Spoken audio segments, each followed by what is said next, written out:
Alexander Osterwalder, and Alex, I'd like to ask you a little bit about what you had today, what you said today at the event. I noticed this quote that you had. Your company culture is your operating system. Yeah. And I'd like you to explain it here for our viewers. That's a quote I took from Dave Gray, the entrepreneur and thinker, who we worked together with on the topic of culture. And company culture, corporate culture is a pretty fuzzy term, right? What is it? But we thought together with Dave, and we actually helped Dave to turn, his thinking into a real tool that allows entrepreneurs and managers, executives, senior leaders to work systematically on corporate culture.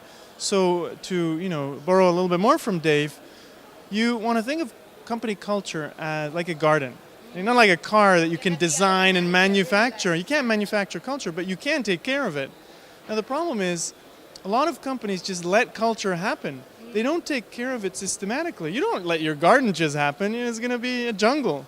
So you really want to take care of the culture. And I do think companies do little aspects of it all the time. And some entrepreneurs more, some less, some managers more, some less. But what we need to do is systematically look at culture and make it tangible so we can manage it.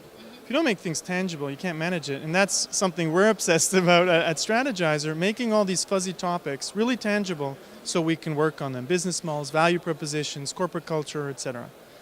And you also at the talk gave an example of how you actually use certain techniques, like your monthly survey, where you made sure that your company was living that culture. Would you like to elaborate?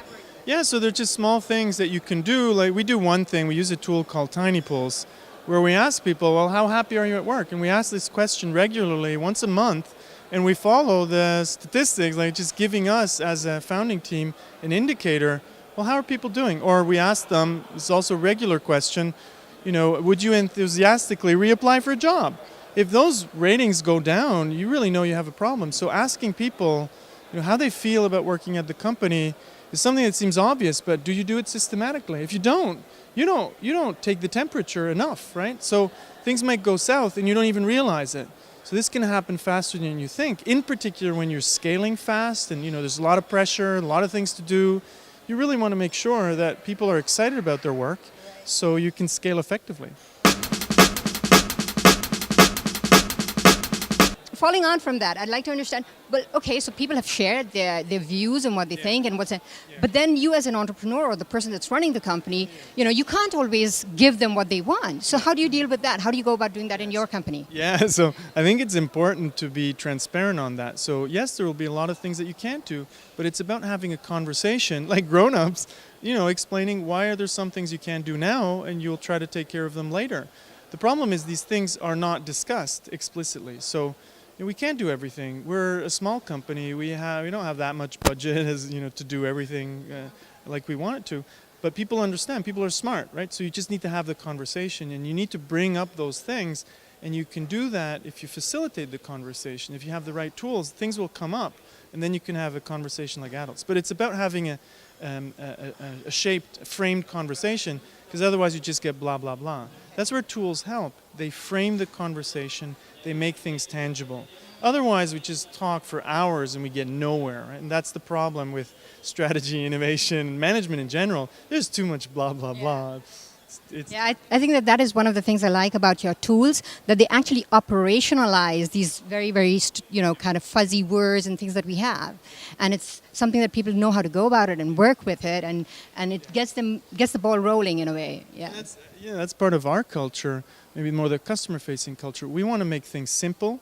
We want to make them practical, relevant, and visible, right? So people can actually do better jobs. And if we don't instill that into the entire company, people will start making complicated tools. They will start getting ugly. They won't be practical anymore. So we really need to fight to keep that mindset for all of our products, which is also part of the company culture. Now, I also know that you mentioned that your team is quite dispersed. It's not in one location. And this could be something that many people end up, wondering is how do you manage to maintain a certain culture that is so dispersed where people are not seeing each other on a daily basis? How do you guys do it? Well, number one, we have a distributed team because of the culture. So we want some of the best people in the world who are passionate about what they do, passionate about the stuff we do.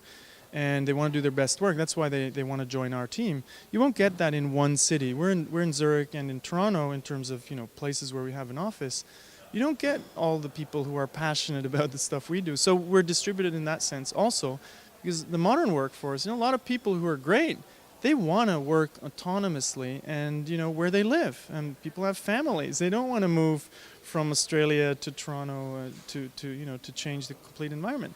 So we actually need to be distributed. Now, how do we manage that? It's tough, right? We need to have a lot more communication.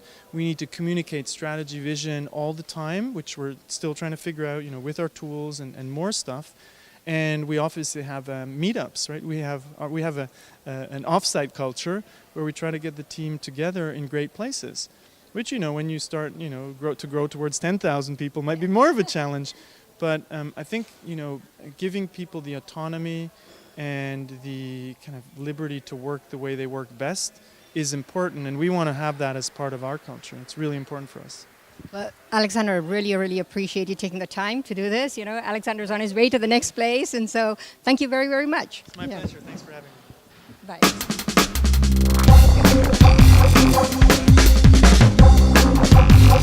Bye.